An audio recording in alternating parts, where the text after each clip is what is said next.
Hi అండి. అందరికీ నమస్కారం. నేను మీతో ఒక ఇంపార్టెంట్ విషయం చెప్పాలనుకుంటున్నాను.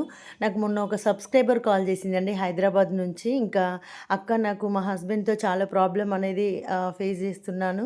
అండ్ అత్త, మామతోటి నాకసలు బ్రతుకు మీద ఇంట్రెస్ట్ అనిపిస్తలేదు అక్క అని చాలా ఎమోషనల్ అయింది. యూట్యూబ్‌లో మీ నెంబర్ చూడగానే నాకెందుకో ఇంకా మీతో మాట్లాడాలనిపించింది అక్క అని ఇంకా ఎమోషనల్‌గా మాట్లాడిందండి. నేనైతే ఎమోషనల్ కాలేదండి నిజం చెప్తున్నా. ఎందుకంటే ఆమెకు నేను సొల్యూషన్ చూయించానండి.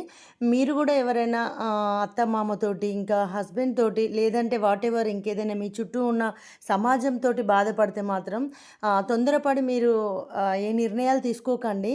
ప్రతి జిల్లా కేంద్రంలో గూడా మహిళలకు సంబంధించిన ప్రొటెక్షన్‌కి సంబంధించి చాలా సంస్థలున్నాయండి. ఇవన్నీ గవర్నమెంట్ పరిధిలో నడుస్తున్నాయి. For example Sakhi one stop centre and Swadhar Griha, ఇంకా షీ టీమ్స్ లైక్ ఇట్లాంటియన్నీ గూడా ఉన్నాయి. మీరు వాటి మీద అవగాహన తెచ్చుకోవాలండి. అండ్ అదేవిధంగా మనకు సఖీ వన్ స్టాప్ సెంటర్స్ మీకు ఇంటికొచ్చి మరి వాళ్ళకంటూ ఒక రెస్క్యూ ఉంటుందండి టీము. ఒక వెహికల్ ఉంటుంది, ఓన్ వెహికల్.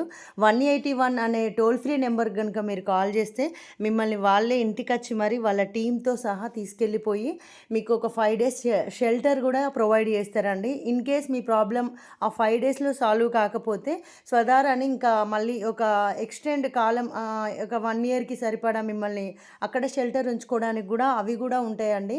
ఇప్పుడు స్వధార్ నేమ్ గూడా చేంజ్ అయింది. సో, ఇలాంటియన్నీ గూడా మనకు ప్రతి జిల్లా కేంద్రంలో గవర్నమెంట్ అనేది వాటిని ఉంచడం జరిగింది. ఎందుకంటే మహిళల సంరక్షణ, భద్రత చర్యల రీత్యా దీన్ని మీరు ఫస్ట్ ఆఫ్ ఆల్ అవగాహన తెచ్చుకోవాలండి.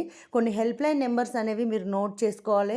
ఇప్పుడు నేను చెప్పాను కదండీ! సఖీ వన్ స్టాప్ సెంటర్ అనేది మహిళలకు సంబంధించిన పూర్తి సంరక్షణ కేంద్రం అండి.